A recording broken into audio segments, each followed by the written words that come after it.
पटना से इस वक्त की बड़ी खबर सामने आ रही है, जहां चर्चित शिक्षक और यूट्यूब एजुकेटर खान सर एक बार फिर विवादों के केंद्र में हैं। जानकारी के मुताबिक उनके गार्ड द्वारा कथित तौर पर फायरिंग किए जाने के मामले ने अब तूल पकड़ लिया है और इस पूरे घटनाक्रम के बाद पटना पुलिस ने बड़ी कार्रवाई करते हुए 2 गार्ड्स को गिरफ्तार किया है। वहीं फैजल खान यानी कि खान सर से पूछताछ शुरू हो गई है।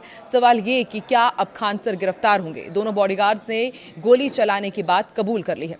नमस्कार, मैं हूं आकांक्षा और आप देख रहे हैं न्यूज़ 18 का डिजिटल प्लेटफॉर्म।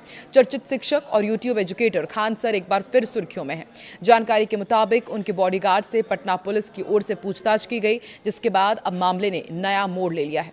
सूत्रों के अनुसार जो खबर सामने आ रही है उसके मुताबिक अब पटना कोचिंग केस और गोलीबारी कांड के बाद खान सर और फैजल खान को भी गिरफ्तार किया जा सकता है। वहीं इससे पहले पटना पुलिस ने खान सर के दोनों गार्ड्स को गिरफ्तार किया। जानकारी के मुताबिक खान सर के गार्ड द्वारा कथित तौर पर फायरिंग किए जाने के मामले ने अब तूल पकड़ लिया है। इस पूरे घटनाक्रम के बाद पटना पुलिस ने बड़ी कार्रवाई करते हुए दोनों गार्ड्स को गिरफ्तार किया। वहीं अब फैजल खान से भी पूछताछ शुरू हो गई है। गिरफ्तार गार्ड्स के नाम भी सामने आए हैं, प्रदीप और तालेश्वर है। पुलिस सूत्रों के अनुसार दोनों से पूछताछ के दौरान कई अहम जानकारियां मिलने की भी बात सामने आई है। इसी बीच जांच के दायरे को और बढ़ा दिया गया है। खान सर से भी पूछताछ की जा रही है। बताया जा रहा है कि पुलिस टीम उनके कोचिंग संस्थान पहुंची, पूछताछ की जा रही है और दोनों गार्ड्स ने फायरिंग की घटना से जुड़ी बात स्वीकार करने की बात कही है। अब ऐसे में खान सर की मुश्किलें बढ़ सकती हैं। सूत्रों के अनुसार पुलिस इस पूरे मामले की कई एंगल से जांच कर रही है। बॉडीगार्ड से पूछताछ के दौरान कुछ महत्वपूर्ण जानकारियां भी मिली है। हालांकि आधिकारिक तौर पर इसकी पुष्टि नहीं हुई है। जांच एजेंसी फिलहाल मामले से जुड़े सभी पहलुओं को खंगाल रही है। दरअसल खान ग्लोबल स्टडीज और ज्ञान बिंदु कोचिंग से जुड़े विवाद के बाद खान सर के बयान को लेकर भी सवाल खड़े हो रहे हैं। घटना की रात खान सर ने दावा किया था कि उनके सामने 7 से 8 राउंड फायरिंग हुई थी, लेकिन अगले ही दिन उनके सुर बदले हुए नजर आए। अब खान सर पहले की तरह गोलीबारी की बात नहीं कर रहे हैं। वहीं पटना पुलिस भी लगातार ये कह रही है कि मौके पर फायरिंग की पुष्टि नहीं हुई। पूरा मामला क्या है वो भी आपको बताते हैं। दरअसल पटना के मुसल्लापुर हाट इलाके में मंगलवार देर रात 2 कोचिंग संस्थानों के समर्थकों के बीच विवाद और हंगामे की सूचना मिली।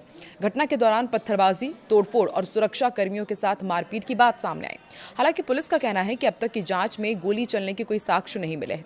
घटना के बाद बड़ी संख्या में छात्र सड़क पर उतर आए, जिससे इलाके में तनाव का माहौल बन गया। हालात को देखते हुए कई कोचिंग संस्थानों के गेट बंद करने पड़े।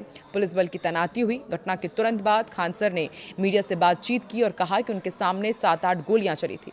ये बयान सामने आते ही मामला और गंभीर हो गया। लेकिन बुधवार सुबह जब उन्होंने छात्रों से शांति बनाए रखने की अपील की, तब उनके बयान में गोलीबारी का जिक्र पहले जैसे नहीं दिखा। इससे पूरे घटनाक्रम को लेकर सस्पेंस और बढ़ गया। पुलिस सूत्रों के अनुसार खान ग्लोबल स्टडीज और ज्ञान बिंदु कोचिंग के बीच पुराना विवाद है। स्थानीय लोगों का कहना है कि दोनों संस्थानों के बीच कंपटीशन और वर्चस्व की लड़ाई लंबे समय से चल रही है। बताया जा रहा है कि हाल ही के दिनों में एक कोचिंग संस्थान की बिल्डिंग पर दूसरे संस्थान से जुड़े पोस्टर लगाए जाने के बाद तनाव और बढ़ गया था। घटना के बाद सड़कों पर बड़ी संख्या में छात्र जुट गए। हालात को नियंत्रित करने के लिए पुलिस लगातार इलाके में गश्त कर रही है। अधिकारियों का कहना है कि सीसीटीवी फुटेज और दूसरे साक्ष्यों के आधार पर जांच की जा रही है। दोषियों की पहचान कर कार्रवाई की जाएगी। पटना पुलिस का कहना है कि अब तक की जांच में पत्थरबाजी, तोड़फोड़ और मारपीट की तो पुष्टि हुई है, लेकिन गोलीबारी के संबंध में कोई भी ठोस साक्ष्य नहीं मिले हैं।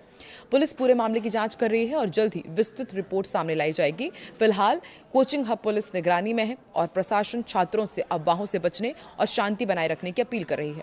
खान ग्लोबल स्टडीज और ज्ञान बिंदु कोचिंग के बीच छिड़े विवाद में अब ज्ञान बिंदु के संचालक रोशन आनंद ने खुलकर अपनी बात रखी। उन्होंने खान सर पर कई गंभीर आरोप लगाए और कहा कि पूरे मामले में उनके संस्थान को बदनाम करने की और बर्बाद करने की साजिश रची जा रही है। रोशन आनंद ने साफ तौर पर कहा कि घटना के दौरान किसी भी तरह की गोलीबारी नहीं हुई। उन्होंने दावा किया कि पुलिस की शुरुआती जांच में भी फायरिंग की पुष्टि नहीं हुई। ऐसे में गोली चलने की बात पूरी तरह निराधार है और इससे छात्रों के बीच भ्रम फैलाने की कोशिश की गई है। ज्ञान बिंदु के संचालक ने कहा कि उनका संस्थान वर्षों से प्रतियोगी परीक्षाओं की तैयारी करा रहा है, बेहतर परिणाम दे रहा है। उन्होंने ये भी दावा किया कि बिहार पुलिस भर्ती परीक्षा समेत कई प्रतियोगी परीक्षाओं में ज्ञान बिंदु के छात्रों का प्रदर्शन ज़्यादा बेहतर रहा है, जिससे कुछ लोग असहज हुए हैं। उन्होंने ये भी आरोप लगाया कि खान सर और उनकी टीम ज्ञान बिंदु की छवि खराब करने की कोशिश कर रही है। उन्होंने कहा है कि छात्रों के बीच कंपटीशन को विवाद का रूप देना गलत है और इससे शिक्षा का माहौल प्रभावित हो रहा है। अभी फिलहाल सबकी नजरें टिकी हुई है कि पुलिस की जांच में अब आने वाले दिनों में क्या खुलासा होता है। क्या ये जो हमला हुआ वो एक सोची समझी रणनीति और साजिश के तहत कराया गया, और वाकई यदि ऐसा हुआ है तो ये साजिश थी किसकी। पुलिस की जांच में सब कुछ खुलासा हो ही जाएगा, लेकिन अब सबकी नजरें टिकी हैं कि क्या खान सर को भी गिरफ्तार किया जाएगा। आपको क्या लगता है? कमेंट सेक्शन पर अपनी प्रतिक्रिया जरूर दें।